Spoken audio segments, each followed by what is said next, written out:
So my name is Gerrit Wesselink. I'm a third-year student here at the University of Ottawa. I study in political science and public administration, and I'm originally from a community called Thunder Bay in Northern Ontario.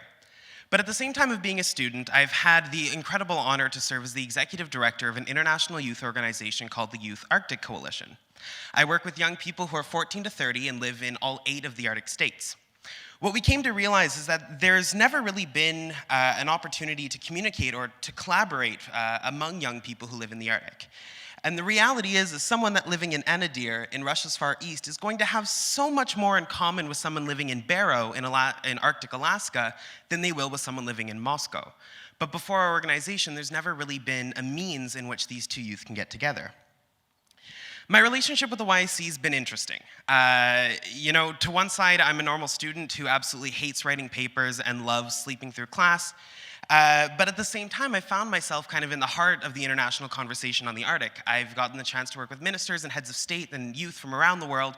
I spend about 35% of my time traveling, speaking at events around the world about Arctic and about what youth can do to get involved in the region. But please don't get me wrong, I am by no means an expert. I'm 19, I have trouble writing those papers that I pretend to ignore, but my seat at the international table's kind of given me an opportunity to be a fly on the wall in the Arctic conversation.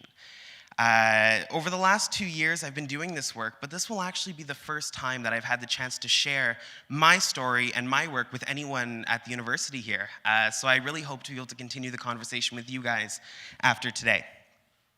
So why the Arctic? Why does this crazy place at the top of the world matter so much to me? Well, we'll start with the basics. So the Arctic is the region that finds itself north of the Arctic Circle. This is the 66-degree north, and this is the lowest point that you'll either have 24 hours of sunlight or 24 hours of darkness, depending on what time of the year it is. Politically, the Arctic is made up of the United States, Canada, Greenland, which is still kind of Denmark, Iceland, Norway, Sweden, Finland, and Russia. These 8 countries together create what we call the Arctic Council, and that's an organization similar to, I guess, the UN that kind of governs the Arctic region. But along with these 8 states, there are 6 organizations that we call the permanent participants. And so these are indigenous organizations that have about the same status as countries on the Arctic Council and bring the indigenous voice in the Arctic to the table.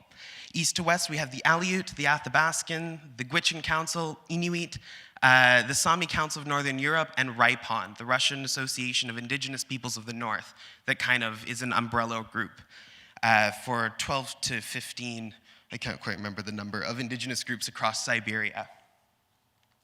So when we look at a map like this, we must think that this is a fairly comprehensive view of the Arctic and that everyone who needs to be involved is involved. But at international relations, things don't ever seem to stay that simple. We have what we call observer states. And so these are countries that aren't in the Arctic, but for some reason are very interested in what's going on. In Europe, we have countries like France, Germany, and the UK, among others. But we are also getting more countries in Asia. China, India, Singapore, South Korea, and Japan have all gotten involved in the Arctic conversation. And so you have to ask yourself, well, why are all of these countries looking north? What is going on in the Arctic? Let's start with the obvious, climate change. Climate change is changing the Arctic in a way that we've never seen before. The Arctic is warming faster than any other region in the world, and this is causing tangible, measurable changes for something that people still argue is very abstract. The first change is with sea ice.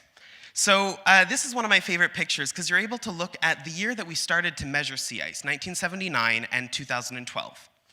What you see in this kind of faded is first-year ice. So this is ice that will freeze in the winter, and then it'll melt in the summer, and it'll kind of go away. And the reality is we'll never have a totally ice-free Arctic, because it will still freeze in the winter.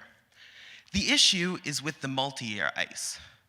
So we see from 1979 to 2012 that this ice in the summer months has been cut in half. And this is a huge issue because this multi-year ice is what's at the base of the Arctic food chain that leads all the way up to, the iconic polar bear, or some might argue more importantly, the people who call the Arctic region home.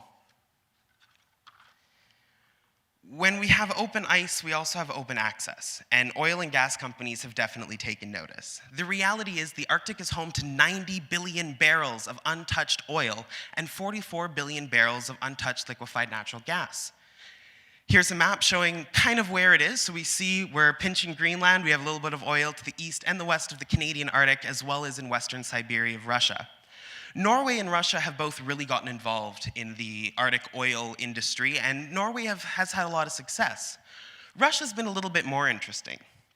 They seem to be putting all of their oil eggs in the same Arctic basket and have actually spent so much time and money on Arctic oil that companies like Rosneft and Gazprom are huge economic and political implications in Russia.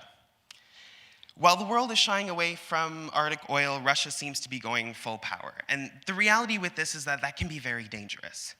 Environmentally, if we don't think about the fact that we're going to burn this oil, causing fossil fuel and increase greenhouse gas emissions, we have to talk about the fact that the Arctic is such an unwelcoming environment for something like this. The ice, the isolation, the distances.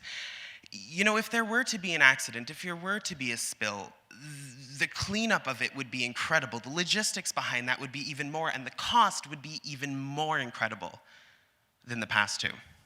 This is an example, really briefly, of an oil rig that had actually gotten loose from its tugboat going up the coast of Alaska and smashed into about 2 islands before coming to a stop. And if that rig had still been full of oil, we would all know about that, and it would be a huge issue. When we're talking about oil development in the Arctic, we also have to keep in mind the people who call the Arctic home.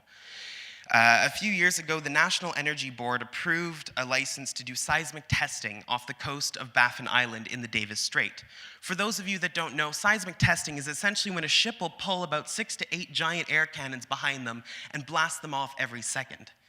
The blasts are so loud that any animal in the water within 100 nautical miles of the blast is at risk to go deaf. Clyde River is a community on Baffin Island, and they reached out to organizations like the Youth Arctic Coalition and like Greenpeace to fight, and they're actually going to the Supreme Court. The Federal Court of Appeals didn't listen to them, and the next step is the Supreme Court, and they are continuing the fight. And the reason for that is to protect the narwhal. The Davis Strait is home to one of the world's largest and strongest and healthiest narwhal populations, and something like this could be detrimental to that entire way of life, and then the way of life of people who depend on these animals. Now, the question of development in the Arctic for Inuit and for other indigenous peoples isn't usually a question of yes or no. It's a question of, is this right or is this wrong? And so we see that in Greenland. Greenland is home to to the world's largest uranium deposit, but they're still in the conversation of seeing if this is something that's going to be worthwhile. But Greenland has had the chance to have a lot of economic benefits because of mining, and is actually mining rubies. That I didn't expect to hear until someone told me that Greenland is where modern rubies are coming from. With melting ice, we have open water, and shipping companies have also taken note. There are 3 routes through the Arctic region that they've kind of mapped out, and one belongs to Russia, one belongs to Canada. This actually explains a lot of why the Asian states are getting involved in the Arctic. This is the Snow Dragon. It's China's first Arctic icebreaker. I didn't really know that China was going to need an Arctic icebreaker, but they do now.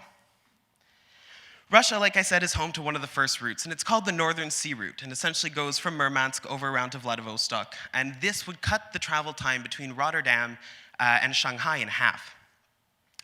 This route is through Russian territorial waters, and so Russia has the right to say who's allowed to enter and not to, and what type of cargo passes through this region, and it's open year-round, or almost year-round, with the help of Russia's nuclear icebreaker fleets. Now, Canada's home to another one of these routes, and it's the infamous impassable Northwest Passage, the magical trade route to get from Europe to Asia without having to go around most of the rest of the world. It's open now. China and the United States have both reached out to Canada and have asked us to open this waterway as an international waterway, which would essentially allow anyone to cross through as if it were international waters. I believe that Canada should declare it as a Canadian waterway, which would give us the right, like Russia, to limit who and what is crossing through our waters when they're docking, and would give a little bit more leeway to the communities on the route, an input as to who's coming through when and for how long. The third route is one that would cross right from Norway straight over through the middle of the Arctic Ocean. And this concerns me. One, I would never like to see it happen because then we're talking about an ice-free Arctic. But two, it concerns me because we're crossing through what we call the donut hole. And so this is the space of the Arctic Ocean that's 3 times the size of the province of Ontario that belongs to absolutely no one. So now the Arctic Council is the council that governs the region. So you would think that with them, they're able to figure out who this belongs to. So, who does the North Pole belong to? Back in 2007, the scruffy guy standing next to me got into a submarine. He went down to the bottom of the Arctic Ocean, and he planted a Russian flag right at the North Pole. A lot of people saw this as Putin's declaration that the Arctic is his and that, all the other countries can't have access to this donut hole. But again, as things usually go in this, it's not that easy. Countries have to prove that that there is a ridge or there's some sort of land attached to their country that passes through that hole to be able to claim it. And this is where the Lomonosov Ridge comes into play. Canada, Denmark, and Russia have all claimed that this ridge belongs to us, is attached to us, and crosses through the hole. Now, the chances are probably that it's attached to all 3 of us, and that we're going to have to figure it out another way. But for right now, this is the process that everyone is going through to try to claim that donut hole. Russia. We can't talk about the Arctic if we're not going to talk about Russia. And the reason for that is Russia's landmass takes about 40% of the Arctic region. They are by far the country with the best infrastructure, access, and military presence in the Arctic region.